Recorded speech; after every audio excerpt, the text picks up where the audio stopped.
মা করলো তার সন্তানকে পেটের মধ্যে একদিন 2 দিন নয়, কমপক্ষে 10 থেকে 10 মাস 10 মাস 10 দিন পেটের মধ্যে জায়গা দিল। 2 নম্বরে আল্লাহর হাবিব বললেন, তোমার মা তোমার জন্য দ্বিতীয় যে কষ্টটা করেছে, এই কষ্টটা হলো তোমার মা নরমাল যেই প্রসব বেদনা, এই প্রসব বেদনার যন্ত্রণা তোমার মা সহ্য করেছে, পৃথিবীর কোনো মানুষ সহ্য করে নাই। বর্তমান আধুনিক বিজ্ঞান বলছে একজন মা তার সন্তানকে প্রসব করার সময় যেই কষ্টটা নরমাল ডেলিভারির সময় সহ্য করে, এই কষ্টটা যদি সুঠাম দেহের 7 জন, তাহলে বলতেছিলাম কোরআনকে জিজ্ঞাসা করলেন, কোরআন বলো তো দেখি বাবা মা সম্পর্কে আল্লাহর কোরআন কি বলছে। আল্লাহর কোরআন বলল, وَقَضَى رَبُّكَ أَلَّا تَعْبُدُوا إِلَّا إِيَّاهُ وَبِالْوَالِدَيْنِ إِحْسَانًا। আমার গোলামেরা, আমি আল্লাহ তাআলা তোমাদেরকে সৃষ্টি করেছি আমার গোলামির জন্য, আমার ইবাদতের জন্য। আর আমার ইবাদতের পরে তোমরা তোমাদের বাবা মায়ের সাথে উত্তম ব্যবহার করো, সৎ ব্যবহার করো। তোমার বাবা আমাকে তুমি সম্মান করো, ইজ্জত দাও। কথা বলেন ঠিক কিনা? কোরআনে কারীম খুলেন, আল্লাহ তাআলা যেখানে তার হকের ব্যাপারে কথা বলেছেন, আল্লাহ তাআলা রব হয়ে যেখানে তার অধিকারের কথা বলেছেন, সাথে সাথে আল্লাহ তাআলা বাবা মায়ের অধিকারের কথা বলেছেন। কথা বলেন ঠিক কিনা? 1400 বছর আগে জাহেলিয়াতের যুগে আল্লাহর হাবিব যখন কোরআন দিয়ে দেশ রাষ্ট্র পরিচালনা করেছেন, আল্লাহ তাআলা কোরআনের মাধ্যমে জাহেলিয়াতের যুগকে একটা স্বর্ণালী যুগে রূপান্তরিত করে দিয়েছে। ওই জামানার মধ্যে আল্লাহ নবীর কাছে এক সাহাবী এসে বলছে, ইয়া রাসূলুল্লাহি ওয়া ইয়া হাবিবাল্লাহ, ওগো আল্লাহর নবী, আমি জানতে চাই আমার থেকে সবচেয়ে বেশি উত্তম ব্যবহার পর হকদার কে? আল্লাহ নবী বলল, হিয়া উম্মুক, তোমার মা। সাহাবী আবার জিজ্ঞাসা করলেন, আল্লাহ নবী বললেন তোমার মা। সাহাবী আবার জিজ্ঞাসা করলেন, আল্লাহ নবী বললেন তোমার মা। সাহাবী চতুর্থবার আবার জিজ্ঞাসা করলেন, আল্লাহ নবী বললেন তোমার বাবা। সাহাবী আশ্চর্য হয়ে গেলেন, ইয়া রাসূলুল্লাহি ওয়া ইয়া হাবিবাল্লাহ, ওগো আল্লাহর নবী, আমি জানতে চাইলাম আমার পক্ষ থেকে সবচেয়ে বেশি উত্তম ব্যবহার পর হকদারকে। আপনি একবার বললেই তো হতো বাবার কথা, একবার বললেই তো হতো মার কথা, কিন্তু আপনি মার কথা বললেন 3 বার, বাবার কথা বললেন একবার, কারণ কি? আল্লাহ নবী বললেন, সাহাবী রে, তোর মা তোর জন্য এমন এমন অবদান রেখেছে, পৃথিবীর মানুষ তোর জন্য যে অবদানগুলো রাখে নাই, তোর জন্য যে কষ্টগুলো করে নাই। ও আমার যুবকেরা, যেই নেতার কথা শুনে আজকে বাবা মাকে কষ্ট দাও, বাবা মাকে উপেক্ষা করো, বাবা মাকে অসম্মানিত করো, খোদার কসম তোমার নেতা কিন্তু তোমার এই 3 অবদানের ক্ষেত্রে যারা পরিমাণ অবদান রাখে নাই, তোমার মা রেখেছে। আল্লাহ নবী এই হাদিসের মাধ্যমে যেটা বুঝাতে চেয়েছেন, মুহাদ্দিসিনে ইসলাম তারা এই হাদিসের আলোকে ব্যাখ্যা করেছেন, মা আপনার জন্য কি কি কষ্ট করেছে। 1 নম্বর কষ্ট করেছি, একটা মা আপনাকে কমপক্ষে 10 মাস 10 দিন পর্যন্ত তার এই ছোট্ট পেটের মধ্যে জায়গা দিয়েছে। কথা বলেন ঠিক কিনা? আমি ইমরান মাহমুদ, আমি যাই হই আর নাই হই, আজকের জন্য তো আপনাদের একজন অতিথি। কথা বলেন ঠিক কিনা?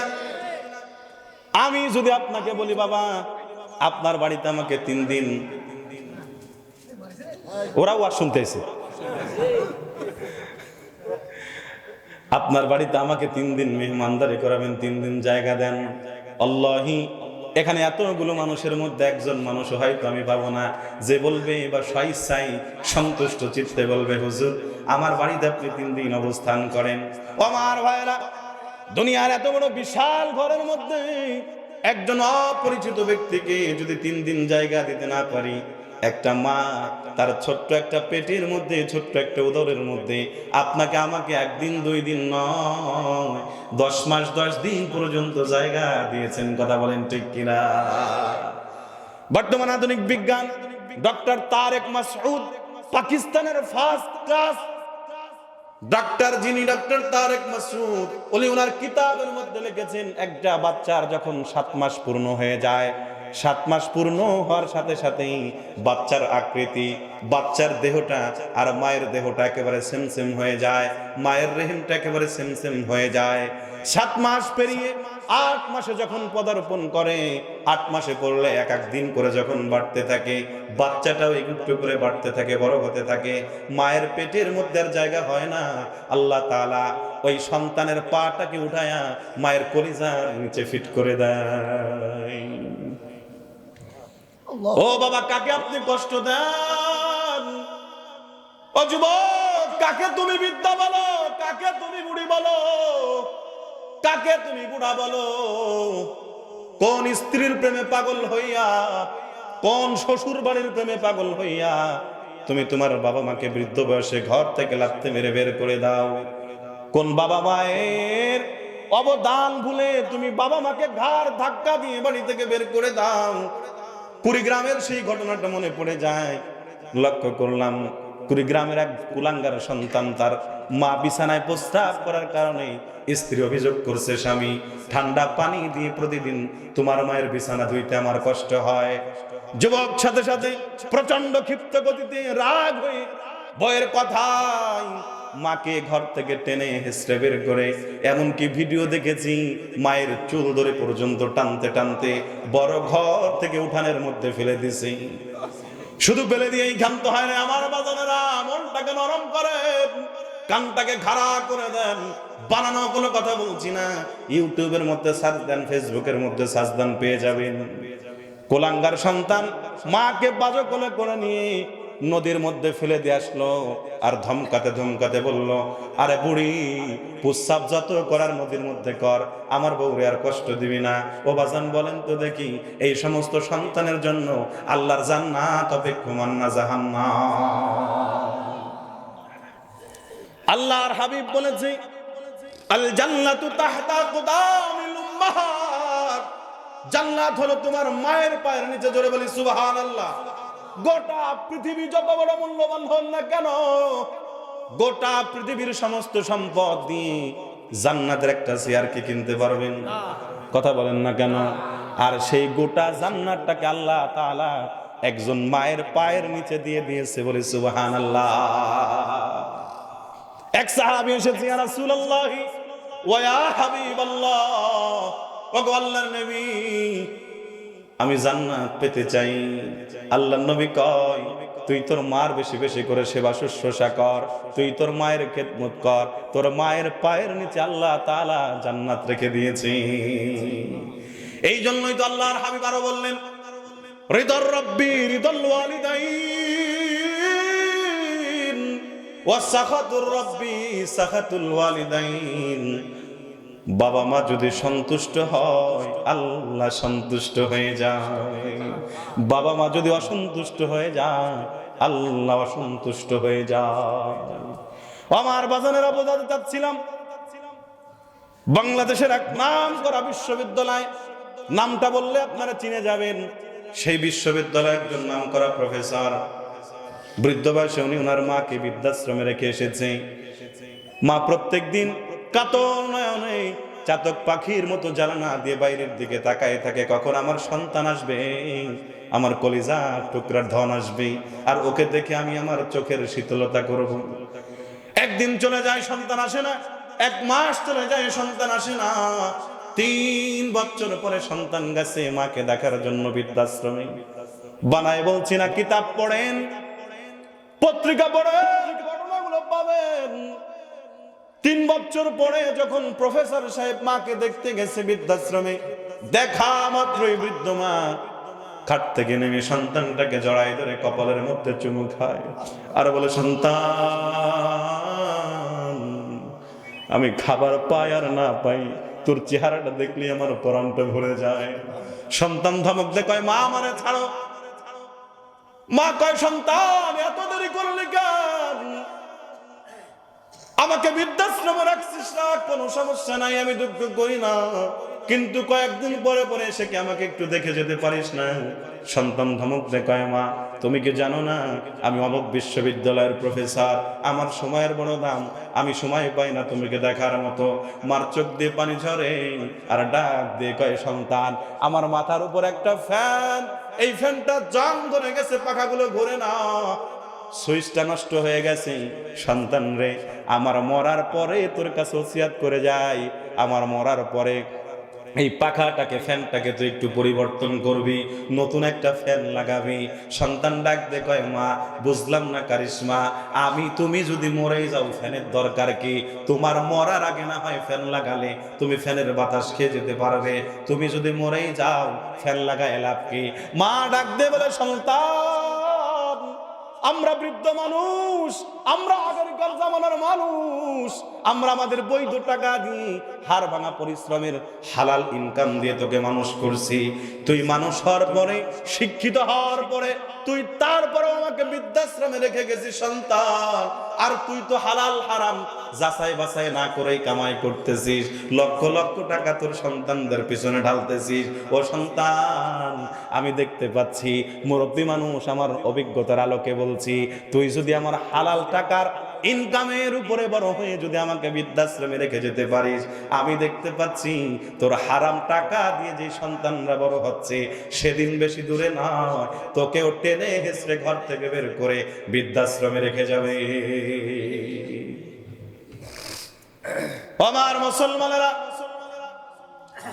মা ডাক দিয়ে বলে সন্তান আমরা আগেরকার জামানার মানুষ তাল পাখা দিয়ে বাতাস নিয়েছি, প্রাকৃতিক বাতাসের মধ্যে গা জড়াইছি। আমাদের জামানায় তো ফ্যান ছিল না, এসি ছিল না, আমাদের জামানায় এয়ার কন্ডিশন ছিল না, কিন্তু তোকে তো বড় করছি ফ্যানের নিচে, এসির নিচে, এয়ার কন্ডিশনের নিচে।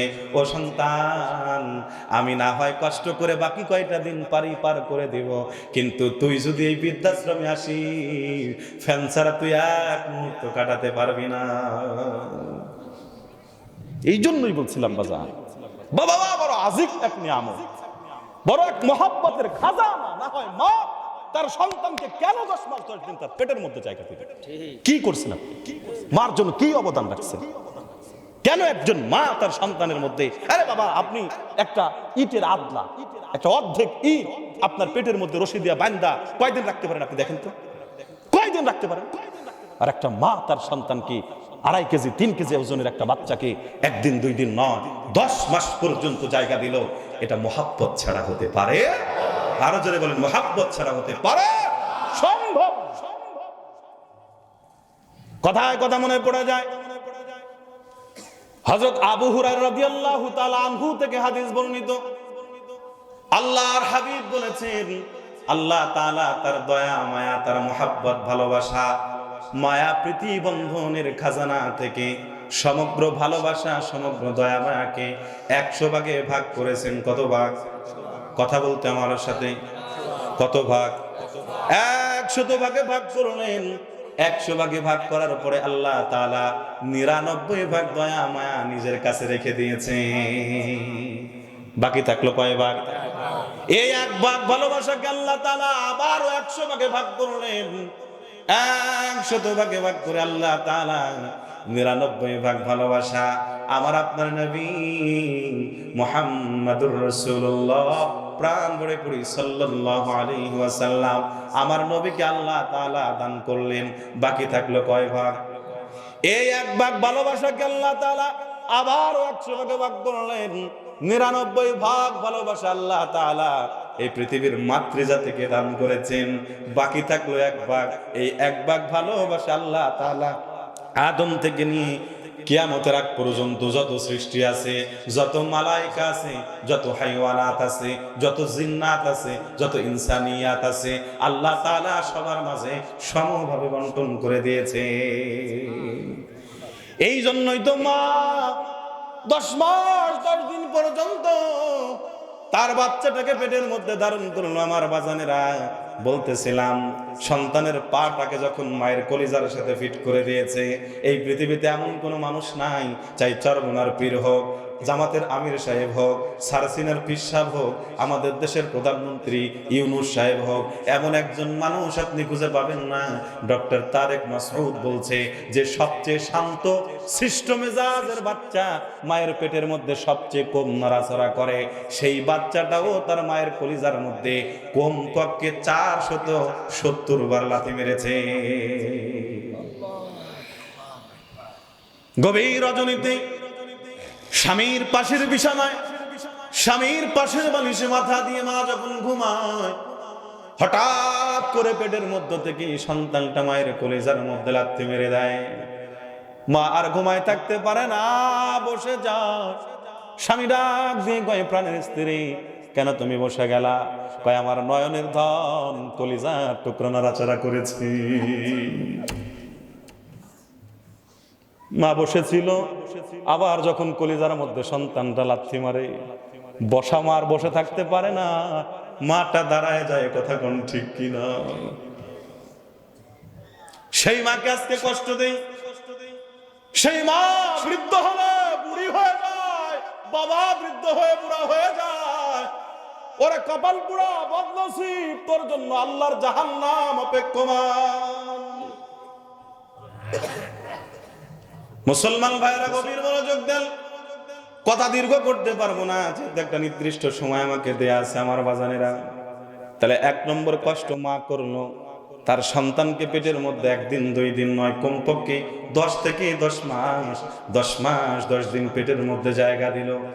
2 নম্বরে আল্লাহর হাবিব বললেন, তোমার মা তোমার জন্য দ্বিতীয় যে কষ্টটা করেছে, এই কষ্টটা হলো তোমার মা নরমাল যেই প্রসাব বেদনা, এই প্রসাব বেদনার যন্ত্রণা তোমার মা সহ্য করেছে, পৃথিবীর কোনো মানুষ সহ্য করে নাই। বর্তমান আধুনিক বিজ্ঞান বলছে, একজন মা তার সন্তানকে প্রসব করার সময় যেই কষ্টটা নরমাল ডেলিভারির সময় সহ্য করে, এই কষ্টটা যদি সুঠাম দেহের 7 জন যুবকের উপরে ভাগ করে দেওয়া হয়, 7 জন যুবক প্রতিবন্ধী হয়ে যাবে, বিকলাঙ্গ হয়ে যাবে, এমনকি কেউ মারাও যেতে পারে। একটা মা তার বাচ্চাকে নরমাল ডেলিভারি করার সময় যে কষ্ট সহ্য করেছে, সেই মাকে আপনি কিভাবে কষ্ট দেন? সেই মাকে আপনি কিভাবে খাবার দেন না? মাহফিল থেকে ফিরে যান, এক টুকরা বাদাম নিয়ে যান, বিস্কিট নিয়ে যান, চানাচুর নিয়ে যান। কার জন্য? বইয়ের জন্য। কার জন্য? শালির জন্য। কার জন্য? নিজের বাচ্চার জন্য। বৃদ্ধ মা, বৃদ্ধ বাবা ঘরের মধ্যে পড়ে আছে এক কোনায়, আহারে সেই বাবা মারে যায় একটু সালামও দেয় না, ডাকও দেয় না। কথা কোন ঠিক কিনা? এরকম কপাল পুরা সন্তান আছে, বাবা মা ঘরের মধ্যে কবে যে মরে গেছে, মরে পড়ে আছে, সন্তান জানেও না। এর মানে বাবা মার খোঁজ খবরই নেয় না সন্তান। কয়েকদিন আগে দেখলাম এক বৃদ্ধ মা ঘরের মধ্যে প্রস্রাব করে সেই প্রস্রাব জড়িত কাপড়গুলো দিয়ে পুরো শরীর একেবারে কিরায় খেয়ে ফেলছে।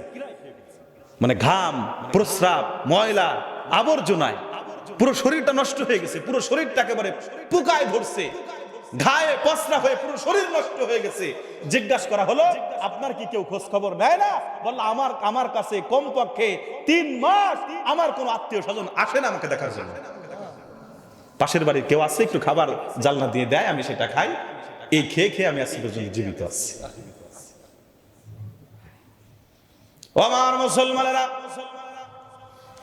মা তার সন্তানের জন্য তৃতীয় যে অবদান রেখেছেন, সেই অবদান হলো সন্তান ভূমিষ্ঠ হওয়ার পর একটা মা তার সন্তানকে কমপক্ষে 2.5 থেকে 3 বছর পর্যন্ত তার বুকের দুধ পান করিয়েছে। নিজের রক্তগুলোকে দুধ বানিয়ে সেই দুধগুলো সন্তানকে খাওয়াই মানুষ করছে। আপনি যখন ছোট্ট ছিলেন, আপনি দুর্বল ছিলেন, আপনার মুখের চোয়ালটা নরম ছিল, আপনার দাঁত হয় নাই শক্ত খাবার খাওয়ার মতো, আপনার সুযোগ হয় নাই, শক্তি হয় নাই, সামর্থ্য হয় নাই। আল্লাহ রব্বুল আলামিন কেমন কারিগর, কেমন সৃষ্টি করনেওয়ালা রব। এই রব আপনার মায়ের স্তন থেকে আহারে এমন এক দুধের ব্যবস্থা করে দিয়েছে, যেই দুধের মধ্যে খাবারের মোশন আছে, পানির মোশন আছে, সব মোশন দিয়ে আল্লাহ তাআলা আপনার মায়ের দুধ আপনার জন্য সুস্থতার নিয়ামত বানিয়ে দিয়েছে। 1 ফুটা দুধের দাম কিয়ামত পর্যন্ত যদি মাকে বিভিন্ন খেদমত করেন, বিভিন্ন নিয়ামত দিয়ে, সরঞ্জাম দিয়ে মাকে ভরপুর করে দেন, আমার তো মনে হয় মা যে আপনাকে 2.5 বছর পর্যন্ত দুধ খাওয়ালো, 1 ফুটা দুধের দাম আপনি শোধ করতে পারবেন না। বেয়াদবি করবেন না আমার বাজানেরা, মার সাথে বেয়াদবি করবেন না, বাবার সাথে বেয়াদবি করবেন না। বাবা মা বড় এক নিয়ামতের নাম। বাবা মায়ের দোয়ায় আল্লাহ তাআলা মানুষকে জান্নাতি বানায় দেয়। আবার বাবা মার দোয়ায় বদদোয়ায় আল্লাহ তাআলা মানুষকে জাহান্নামী বানায় দেয়। কথা কোন ঠিক কিনা? জুনায়েদ বাগদাদি এমনি হয় নাই, জুনায়েদ বাগদাদি মায়ের খেদমতের মাধ্যমে হয়েছে। ওয়াইস করণী এমনি হয় নাই, ওয়াইস করণী মায়ের খেদমতের মাধ্যমে হয়েছে। এই জন্যই তো আল্লাহর নবী বলেছে, নফল ইবাদতের চেয়ে তোমার মায়ের খেদমত করার দাম আল্লাহর কাছে বেশি। কেমন বেশি? আর জুরাইজ নামক এক আল্লাহওয়ালা ছিল, এমন আল্লাহওয়ালা, এমন আল্লাহওয়ালা যার একদিন তাহাজ্জুদ মিস যায় না, আওয়াবিন মিস যায় না, চাশত মিস যায় না, আরে 5 ওয়াক্ত নামাজ যার মিস যায় না। এই জুরাইজ এলাকার মানুষগুলো ফসল কাটলে সর্বপ্রথম ফসল দিয়ে রান্না করে জুরাইজকে মেহমানদারি করায়। গাছে ফল ধরলে সর্বপ্রথম ফলটা জুরাইজের কাছে নিয়ামত হিসেবে নিয়ে যায়। সেই জুরাইজ মায়ের খেদমত করে। আরে মা জুরাইজের জন্য কি এক বদদোয়া করলো। জুরাইজের মতো এমন বড় আল্লাহওয়ালা, এমন বড় জুরাইজের মতো আল্লাহওয়ালা মুহূর্তের মধ্যে সেই আহারে কত বড় নিয়ামত হারা হয়ে গেল। লক্ষ্য করেন আমার ভাইরা, জুরাইজ আল্লাহর মেহমান। কি প্রধান অতিথি নাকি? জুরাইজ এত বড় আল্লাহওয়ালা, এত বড় আল্লাহর কুতুব। এই জুরাইজ নামাজের মধ্যে আছে, নফল নামাজের মধ্যে আছে, দরওয়াজাটা আটকানো। মা এসে ডাক দেয়, জুরাইজ তোকে আমার দেখতে বড় মনে চায়। ও আমার কলিজার টুকরা ধন, তুই আমার চোখের মনি, তুই আমার চোখ শীতলতাকারী, তোকে আমার দেখতে বড় মনে চায়। জুরাইজ দরওয়াজা খুলে না, জুরাইজ নামাজের মধ্যে। আবার আরেকদিন আসছে মা, জুরাইজ আবার নামাজের মধ্যে। মা দরওয়াজার বাইরে থেকে ডাক দেয়, জুরাইজ তোকে বড় দেখতে বড় মনে চায়, একটু দরওয়াজা খোল, আমি তোকে দেখতে চাই। জুরাইজ নামাজের মধ্যে, আল্লাহর ইবাদতের মধ্যে দরওয়াজা খুলে না। আবার একদিন তৃতীয়বারের মধ্যে জুরাইজের সাথে দেখা করার জন্য মা ঘরের দরওয়াজার বাইরে থেকে আওয়াজ দেয়, জুরাইজ আমি তোর মা, তোর সাথে দেখা করার জন্য আসছি, একটু দরওয়াজা খোল, তোকে একটু দেখতে চাই। জুরাইজ দরওয়াজা খুলে না নামাজের মধ্যে। আহারে তৃতীয়বারের মতো যখন জুরাইজ দরওয়াজা খুলে না, মা বড় কষ্ট পেয়েছে। মার হৃদয়, নরম হৃদয়টা ফেটে চৌচির হয়ে যায়। মা যাওয়ার সময় বদদোয়া করে যায়, সন্তান তুই তোর মায়ের চেহারা দেখতে চাস না, তাহলে তুই কি নষ্টা মহিলার চেহারা দেখতে চাস? মা জুরাইজের জন্য বদদোয়া করে চলে গেছে। আমার ভাইরা, ও সিঙ্গিয়ার মুসলমান, গভীর মনোযোগ দেন। এই জন্যই তো আল্লাহর হাবিব বলেছে, নফল ইবাদতের চেয়ে দামি ইবাদত হলো মায়ের খেদমত করা। আহারে কাবা যায়া কাবা ঘর তওয়াফ করলে যে সওয়াব হয়, মায়ের দিকে নেক নজরে তাকাইলো আল্লাহ তাআলা সেই সওয়াব বান্দার আমলনামায় দিয়ে দেয়। আমাদের একজন বুজুর্গ মুফতি শফি সাহেব রহমতুল্লাহি আলাইহি, যাকে মুফতি আজম বলা হয়, ভারতবর্ষের তদানীন্তন সময়ের সবচেয়ে বড় মুফতি সাহেব ছিলেন মুফতি শফি রহমতুল্লাহি আলাইহি, যিনি মারিফুল কোরআন লিখেছেন, তাফসীরের কিতাব। এই মুফতি শফি সাহেবের 2 সন্তান, রফি উসমানী, তাকি উসমানী। বর্তমান পৃথিবীর সবচেয়ে বড় মুফতি সাহেব তকি উসমানী, যিনি পাকিস্তানের বিচারপতি ছিলেন, জাস্টিস ছিলেন, এই তকি উসমানী সাহেবের আব্বা। ওনারা 2 ভাই, তকি উসমানী এবং রফি উসমানী, 2 জন হজ করার জন্য টিকিটও কাটছে। টিকিট কাটা শেষ, সময় হয়ে গেছে, প্লেনে উঠবে। হঠাৎ করে ফোন আসছে, বা তৎকালীন জামানায় কোন দূত মারফতে খবর আসছে যে মুফতি শফি সাহেব রহমতুল্লাহি আলাইহি প্রচন্ড অসুস্থ, চলে যায় অবস্থা। 2 জন সাথে সাথে প্লেনে না উঠবে এমন তো অবস্থায় তারা নেমে গেছে। 2 জন বাড়িতে চলে আসছে। শফি সাহেব রহমতুল্লাহি আলাইহি ডাক দিয়ে বললেন, কি বাবা, তোমরা 2 জনে টিকিট কাটছো হজে যাওয়ার জন্য, আল্লাহর ঘরের মেহমান হওয়ার জন্য, তোমরা 2 জনকে যাও নাই? 2 জন ডাক দিয়ে বলতেছে, আব্বা, আল্লাহর নবী বলছে যে বাবা মার চেহারার দিকে নেক নজর দিলে কাবা দেখার সওয়াব পাওয়া যায়। তা আমরা আপনার দিকে নজর দিলেই তো কাবা দেখার সওয়াব পেয়ে গেছি। আপনার অসুস্থ রাইখা আমরা কাবা ঘর দেখতে যাইতে পারি না। আল্লাহ ভাগ্যে রাখলে সামনে যাব, কিন্তু আপনাকে হারাইলে তো আর পাবো না। শফি সাহেব রহমতুল্লাহ এত খুশি হয়েছে, 2 হাত তুলে আল্লাহরে ডাক দিয়ে দোয়া করছে, মালিক, আমার যে সন্তানেরা আমাকে সুস্থ দেখার জন্য কাবার ফ্লাইট নষ্ট করে বাড়িতে চলে আসছে মাওলা, প্রত্যেক বছর তুমি তাদেরকে কাবার মেহমান বানাই দিও। তকি উসমানী বর্তমান পৃথিবীর যতগুলো আকাবির আছে, সবচেয়ে বেশি যিনি বিভিন্ন দেশে ভ্রমণ করেছে, যিনি বিভিন্ন দেশে কোরআনের বাণী পৌঁছে দিয়েছে, তার মধ্যে একজন হলো মুফতি তাকি উসমানী রাহিমাহুল্লাহ। কিতাব লিখেছেন ঘুরে দেখা পৃথিবী, 10 খণ্ডের কিতাব। পৃথিবীর এমন কোন দেশ নাই যেই দেশে মুফতি তকি উসমানীর পা পড়েনি। কার দোয়া? তকি উসমানী নিজে বলতেছে, আমার আব্বা ওই দোয়া করার পর থেকে পরের বছর থেকে এমন কোন বছর নাই যেই বছর আমরা কাবা ঘরে যাইনি। আরে শুধু কাবা ঘরে যায় নাই, কাবার ভিতরে আল্লাহ তাআলা আমার নামাজ পড়ার তৌফিক দান করেছে। কাবা ঘরের ভিতরে। এটা কার দোয়া? আরো বলবেন কার দোয়া? বাবা মাকে অসন্তুষ্ট করবেন না। বাবা মাকে অসন্তুষ্ট করে দুনিয়াও ভালো থাকতে পারবেন না, আখিরাতেও ভালো থাকতে পারবেন না। আল্লাহি আল্লাহর কসম করে বলি, বাবা মার পায়ের নিচে যে আল্লাহ জান্নাত রেখেছে, সেই বাবা মাকে কষ্ট দিয়ে কখনোই তুমি জান্নাত পেতে পারো? আজকে আমার জমিনে এমন কিছু মানুষ আছে, বাবা মাকে খাবার দেয় না, বাবা মাকে ভাত পানি দেয় না, বাবা মাকে কাপড় চোপড় দেয় না, অথচ মাঝে মধ্যে ছাগল আর গরু নিয়ে খাজার দরবারে যায়, আছে না নাই?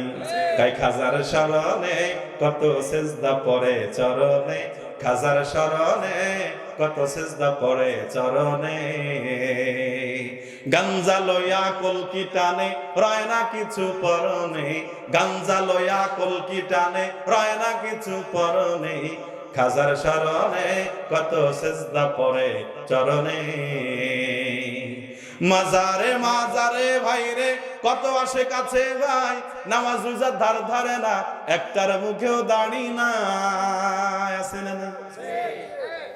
মাজারে মাজারে ভাইরে কত আসে কাছে ভাই, নামাজ রোজার ধার ধারে না, একটার মুখেও দাড়ি নাই, একটার মুখেও দাড়ি নাই।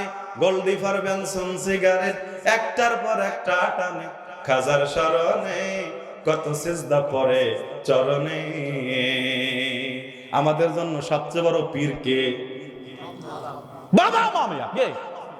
বাবা মায়ের চেয়ে বড় পীর হতে পারে? তোমার বাবা মাকে সন্তুষ্ট করে এরপর তোমার মনে চায় চরমনার পীরের মুরিদ হও, সারসিনা পীরের মুরিদ হও, ফুরফুরা পীরের মুরিদ হও, আট্টসী, চন্দ্রভরা, সুরেশ্বরী, অমক তমক, যার যেখানে মন চায় যাও, কিন্তু আগে বাবা মারে ঠিক রাখো। কথা বল না কেন? বাবা মারে কষ্ট দিয়ে সন্তান থাকে 3 তলা বিল্ডিং এর, বাবা মারে রাখছে গোয়াল ঘরে। এ আছে না বাংলা জমিন? আছে না? মিথ্যা বলতেছি নাকি? বাবা মারে রাখছে কুড়ে ঘরে, কিন্তু সন্তান থাকে বিল্ডিং এর মধ্যে। আবার যদি জিজ্ঞেস করা হয়, কিরে তুই বিল্ডিং এ বাপ মারে রাখছিস কুড়ে ঘরে, কয় এটা তো আমি দেইনি, শ্বশুর বাড়িতে দিছি। কথা কন না কেন? এই কপাল পুরা বদনসিব, শ্বশুর বাড়িতে ঘর এনে সেই ঘরের ভিতরে তুমি রঙের ঘরের তামাশা উড়াও, গুড়ি উড়াও, আর বাবা মারে কুড়ে ঘরের মধ্যে কষ্ট দাও।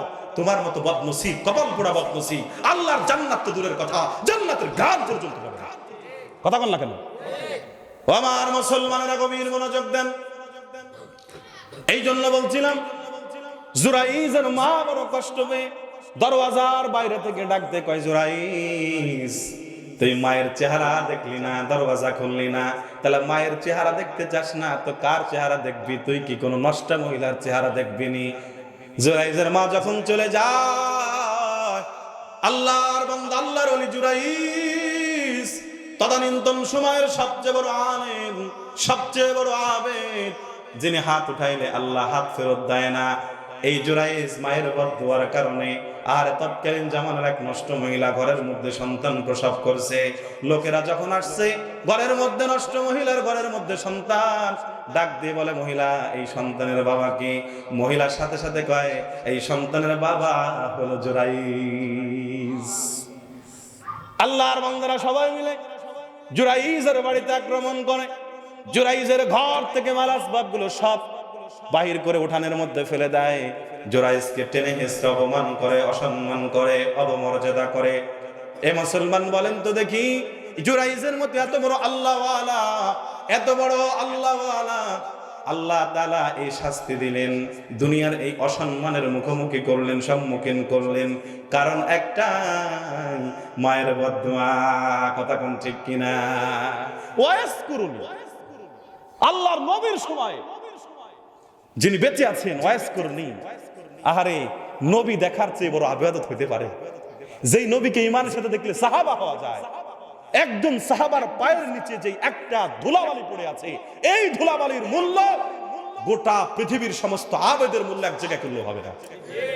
কেন সেই সাহাবা হওয়ার সৌভাগ্য থেকে বঞ্চিত হয়েছে ওয়াইস কুরনি, কারণ একটাই, ওয়াইস কুরনির কাছে খবর আসছে, ওয়াইস কুরনি দূত মারফতে খবর পাঠাইছে, নবী আপনার সাহচর্য গ্রহণ করতে আমার বড় মন চায়, আমার মনটা কাঁদে, আমার মন চায় আপনার দরবারে আপনার কদম মুবারকের মধ্যে বসে আপনার নুরানি চেহারাটা আমি একটু চোখ দিয়ে দেখি। আল্লাহ নবী বলল, তোমার মা ঘরের মধ্যে অসুস্থ, তুমি তোমার অসুস্থ মায়ের সেবা করো, শুশ্রূষা করো, তার খেদমত করো, আমাকে দেখার তোমার দরকার নাই। কাল কিয়ামতের ময়দানে আমি নবী তোমাকে শাফাআত করে আল্লাহর জান্নাতে নিয়ে যাব। ওয়াইস কুরনি নবী দেখে নাই, নবীকে দেখার জন্য আসে নাই, মায়ের খেদমত করছে। এই জন্য তো আল্লাহর নবী বলেছে, সাহাবারা আমার মৃত্যুর পরে যদি ওয়াইস কুরনিরে পাও এই জুব্বাটা হাদিয়া দিও, আর ওয়াইস কুরনিরে বইলো যে আমার উম্মতের জন্য ওয়াইস কুরনির জন্য হাত তুলে দোয়া করো। ওয়াইস কুরনিকে যিনি মুস্তাজাব দাওয়া বানিয়েছেন তিনি কে? আর যারা বলেন তিনি কে? আল্লাহ। আমার বাজানেরা গভীর মনোযোগ দেন। এই জন্য বলছিলাম, বাবা মা সন্তানের জন্য বড় নিয়ামত। আরে আমার তো অনেকগুলো, দুইটা বিষয় দিছে, একটা হলো সন্তানের বাবা মায়ের প্রতি কর্তব্য, আর একটা হলো সন্তানের বাবা মায়ের প্রতি কর্তব্য। আলোচনা শেষ করতে পারবো না, আমি আপনাদের কাছে দুঃখ প্রকাশ করছি আমার ভাইয়েরা। আমি আপনাদেরকে বাবা মায়ের খেদমত, বাবা মায়ের সম্মান, বাবা মায়ের মর্যাদা দিয়েছেন যিনি, তিনি কে? আরো জনে বলেন তিনি কে? আল্লাহ কয়, ওয়াকাদা রাব্বুকা আল্লা তা'বুদু ইল্লা ইয়্যা ওয়া বিল ওয়ালিদাইনি ইহসানা।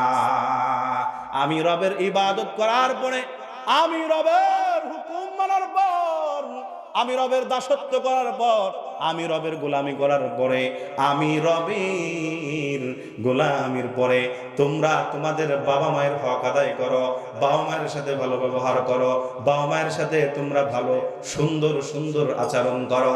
কেমন আচরণ করবেন আল্লাহ আয়াতের শেষ অংশে জানিয়ে দিচ্ছে, ফালা তাকুল লাহুমা উফফি ওয়া লা তানহারহুমা ওয়া কুল লাহুমা কওলান কারীমা। আল্লাহু আকবার। মুসলমানেরা গভীর মনোযোগ দেন। আল্লাহ কয়, ও সন্তান, তুমি তোমার বাবা মায়ের সাথে উচ্চ স্বরে কথা বলবা না, চোখ রাঙায় কথা বলবা না, বাবা মায়ের সাথে এমন অঙ্গভঙ্গি করবা না যার মাধ্যমে বাবা বাবার কষ্ট পেয়ে যায়। এ বাজান, আমরা যখন ছোট ছিলাম বাবার আঙ্গুল ধরে ধরে হাঁটতাম, কথা কোন ঠিক কিনা? বারবার জিজ্ঞাসা করতাম, বাবা এটা কি?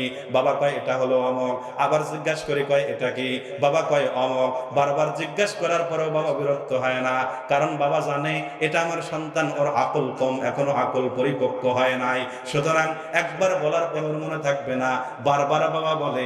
এমনকি বলতে বলতে মুখ যদি ব্যথাও হয়ে যায়, বাবা কিন্তু বিরক্ত হয় না, কথা কোন ঠিক কিনা?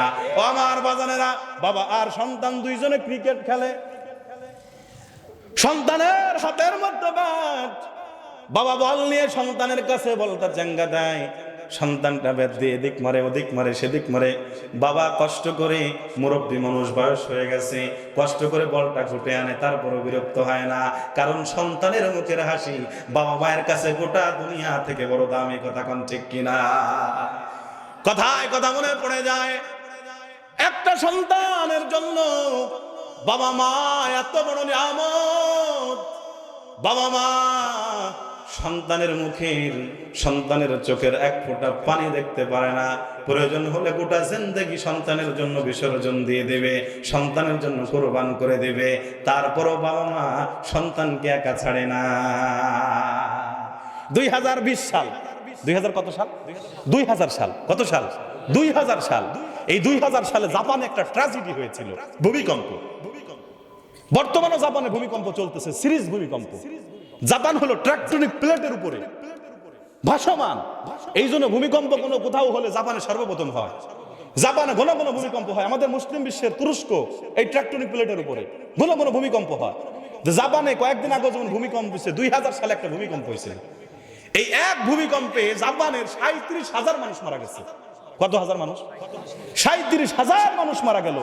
10,000-এর উপরে বিল্ডিং, 10 তলা 20 তলা 15 তলা বিল্ডিং গুলো, উন্নত রাষ্ট্র তো, সেই রাষ্ট্রের উন্নত শহরের উন্নত বিল্ডিং গুলো ভেঙে চুরে দুমড়ে মুচড়ে মাটির নিচে মিশে যায়। আহারে, 12 তলা একটা বিল্ডিং মাটির নিচে চলে গেছে। 7 তলা মাটির নিচে উদ্ধার কর্মীরা যখন প্রায় 10-12 দিন পরে উদ্ধার করতে করতে ওই 7 তলা মাটির নিচে এক বিল্ডিং এর সন্ধান পেল। ওই বিল্ডিং এর এক কক্ষে একটা কামরার মধ্যে একটা মা এবং তার বাচ্চা,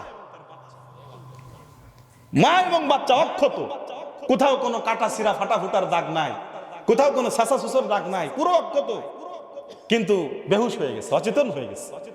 তাড়াতাড়ি তারা দ্রুত পাশে উন্নত চিকিৎসা দিয়ে হসপিটালের মধ্যে নিয়ে উন্নত চিকিৎসা দিয়ে যখন মা আর বাচ্চাকে সুস্থ করলেন, সাংবাদিকরা মায়ের কাছে নিয়ে মাইক্রোফোন তুলে দিয়ে জিজ্ঞাসা করে, মা আপনার পুরো শরীর অক্ষত, কোথাও কোনো কাটা ছিঁড়া ফাটা ফুটোর দাগ নাই, কিন্তু আমরা বড় আশ্চর্য হয়ে গেছি, আপনার 2 হাতের 10টা আঙ্গুল, এই 10টা আঙ্গুলের মাথায় ছোট্ট ছোট্ট একটা ছিদ্র দেখা যায়, কারণ কি?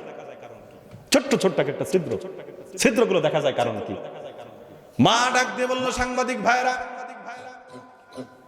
সৃষ্টিকর্তা আমাকে একটা মা বানিয়ে দুনিয়ায় পাঠাইছে। দুনিয়ায় কে ইহুদি, কে বৌদ্ধ, কে নাসারা, কে নাস্তিক, কে খ্রিস্টান আর কে মুসলমান, এটা দেখার বিষয় না, মা তো মাই হয়, কথা কোন ঠিক কিনা?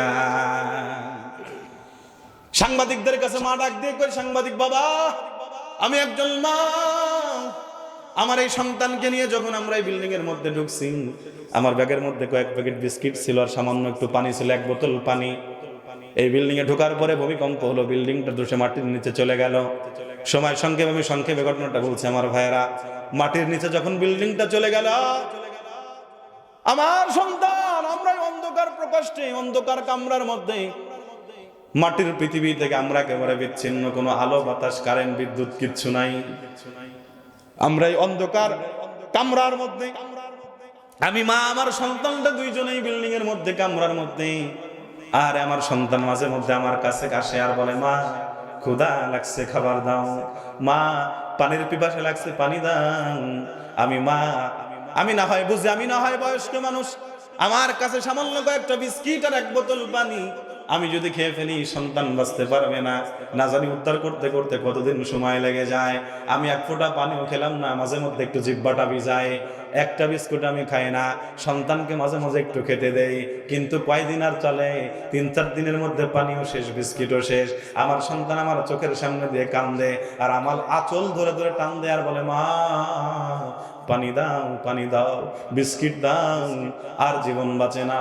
ও সাংবাদিক বাবারা, একজন মায়ের আঁচল ধরে সন্তান যদি আঁচল ধরে কান্না করে আর চোখ দিয়ে পানি বের হয় আর ডাক দিয়ে যদি কয়, মা আমারে খাবার দাও, আমারে পানি দাও, মায়ের কলিজাটা ছিদ্র হয়ে যায়, মায়ের কলিজাটা ফেটে চৌচির হয়ে যায়। আমিও তো একজন মা, আমার কলিজাও ছিদ্র হয়ে যায়, কিন্তু আমার কাছে তো খাবার বলতে কিচ্ছু নাই, পানিও বলতে কিচ্ছু নাই। আমি কি করব? বাধ্য হয়ে নিজের হাতের আঙ্গুলটা নিজের দাঁত দিয়ে কামড়ে ছিদ্র করে ফেললাম। হাতের আঙ্গুলটা ছিদ্র করে আমার বাচ্চার মুখে আর বলে, সন্তান এটা পানি নে, চুষে চুষে খা। সন্তান আমার হাতের আঙ্গুল, আমার আঙ্গুলের রক্তগুলো চুষে চুষে খেতে লাগলো। কিছুক্ষণ পরে যখন আমার আঙ্গুলটা অকেজ হয়ে যায়, ব্যথা হয়ে যায়, দরদ হয়ে যায়, যখন রক্ত শূন্য হয়ে যায়, ওই আঙ্গুলের মধ্যে বোধ শক্তি থাকে না, কথা কোন ঠিক কিনা? তখন আমি আমার দ্বিতীয় আঙ্গুলটা আবার দাঁত দিয়ে কামড়াইয়া আমার সন্তানের মুখের মধ্যে ভরে দিলাম। সন্তান দ্বিতীয় আঙ্গুল থেকে রক্ত খায়। এভাবে খেতে খেতে একটা একটা করতে করতে সাংবাদিক, আমি আমার হাতের 10টা আঙ্গুল দাঁত দিয়ে কেটে ছিদ্র করে ফেলেছি। এটাই তো মা, এই মার কথাই তো বলছিলাম। ও আমার বাবাজিরা, এই জন্য আল্লাহ কয়, ওয়ালা তাকুল্লাহুমা উফফি ওয়ালা তানহারহুমা ওয়া কুল্লাহুমা কওলান কারীমা। ও সন্তান, তুমি যখন ছোট্ট ছিলে, তুমি নাবালক ছিলে, তুমি অবুঝ ছিলে, তুমি তোমার মাকে কত বিরক্ত করেছো, তুমি তোমার বাবাকে কত বিরক্ত করেছো। বাবা কখনো বিরক্ত হয় নাই, মা কখনো বিরক্ত হয় নাই। আজকে যখন বাবা মা বৃদ্ধ হয়ে গেছে, তুমি যখন বড় হয়ে গেছো, আরে বাবা মা যখন বৃদ্ধ হয় তারাও তো বাচ্চার মতো হয়ে যায়, কথা কোন ঠিক কিনা? তোমার বাবার যখন বোধ শক্তি কমে গেছে, স্মৃতিশক্তি যখন কমে গেছে, যখন একবারের জায়গায় 2বার তোমার কাছে জিজ্ঞাসা করে, তুমি তখন বিরক্ত হয়ে বাবারে ধমক মারো, ওরে বুড়ো, তোর মনে থাকে না, কয়বার কল লাগে, কি কথা কন না কেন? আছে না নাই? আছে না নাই? মা যদি এক কথা না শুনে, বারবার মাকে ধমক দেয়, বুড়ি তোরে বলছি না তুই বাড়ি থেকে বের হবি না, তুই বাড়ি থেকে বের হলে আমার কোনো মান সম্মান থাকে না, আমি হলাম প্রফেসর, আমি হলাম ডাক্তার, আমি হলাম ইঞ্জিনিয়ার, তুই যখন খালি পায়ে সামান্য মলিনযুক্ত কাপড় পরে বাইরে বের হস, তোর কারণে আমার মান সম্মান থাকে না। মারে ঝাড়ি দেয়, কথা কোনা চিনা নাই। আল্লাহ কয় সন্তান মাকে ঝাড়ি দিও না, বাবাকে ঝাড়ি দিও না, বাবা মার সামনে উঁচু গলায় কথা বলো না, তাদেরকে বিরক্তির স্বরে তাদেরকে তুমি উফ শব্দটা পর্যন্ত উচ্চারণ করো না। ওয়ালা তাকুল লাহুমা, লাহুমা হুমা জমিরে তাসনিয়া, মা এবং বাবার কথা আল্লাহ বলছেন। আল্লাহ কয় বা এবং বাবার সামনে ওয়ালা তাকুল লাহুমা, তাদের দুজনকে তুমি বলো না, আমরের সিগা। আল্লাহ কয় নাহির সিগা। আল্লাহ কয় কি কয়, তোমরা তোমার বাবা মাকে বলো না উফিন। উফ মানে বিরক্তি ভাব। উফের তাফসীর করেছেন মুফাসসিররা, বিশেষ করে ইমাম কুরতুবী। উফ এর অর্থ হলো বিরক্তি। তোমরা তোমাদের বাবা মায়ের সামনে বিরক্তি প্রকাশ করো না। ওয়াকুল লাহুমা কাওলান কারীমা, বাবা মায়ের সাথে সুন্দর সুন্দর আচরণ করো, সুন্দর সুন্দর ভাষায় কথা বলো। ছোট্টবেলায় তোমার বাবা মা যেমন তোমাকে আপনি আপনি করে কথা বলেছে, আপনি আপনি করে আদর দিয়ে, স্নেহ দিয়ে, মমতা দিয়ে, মায়া দিয়ে কথা বলছে, তোমার বাবা মা যখন বৃদ্ধ হয় তুমিও তোমার বাবা মাকে আদর, মায়া, মহব্বত আর স্নেহ প্রীতি বন্ধন দিয়ে কথা বলো। বাবা মার অন্তরের মধ্যে কষ্ট দিও না, বাবা মাকে কষ্ট দিও না, কারণ বাবা মাকে কষ্ট দিলে আল্লাহ কষ্ট পায়, আর আল্লাহ কষ্ট পাইলে তোমার জন্য জাহান্নাম। কথা বলুন ঠিক কিনা? আমার বাজানেরা, আসুন আমি আলোচনা শেষ করে দিব। আমার বাবাজি চলে আসছে, আমার সময়ও শেষ, 9টা বেজে গেছে। আমার বাবাজি চলে আসছে, আল্লাহ তাআলা বাবাজিকে কবুল করুক, সকলে পড়েন আমিন। আমি যে আলোচনাগুলো করলাম, আমার 1.5 ঘন্টা সময় ছিল। আমি তো প্রথমেই বলছি নতুন এলাকা, আমি প্রথমে কিছু ভূমিকা বলবো, তারপর আমার আলোচনা শুরু করব। ভূমিকা বলছি, আলোচনাও করছি, কিন্তু আলোচনা আমি শেষ করতে পারি নাই। অসমাপ্ত আলোচনায় যতটুকু কথা বলেছি, আল্লাহ ভুল ভ্রান্তিগুলো ক্ষমা করুন। সঠিক কথাগুলোর উপরে আল্লাহ আমাকে এবং আপনাদের সবাইকে আমল করার তৌফিক দান করুক, সকলে পড়ুন আমিন। আপনারা আমার জন্য দোয়া করবেন, আল্লাহ যেন সুস্থ রেখে, কণ্ঠকে সুন্দর রেখে, দ্বীনের সহি কথাগুলো আল্লাহ তাআলা যেন গোটা মুসলিম বিশ্বে আল্লাহ পৌঁছায় দেওয়ার তৌফিক দান করেন আমিন। ওয়া আখির দাওয়ানা আনিল হামদুলিল্লাহি রাব্বিল আলামিন। আসসালামু আলাইকুম ওয়া রাহমাতুল্লাহি তাআলা ওয়া বারাকাতুহু।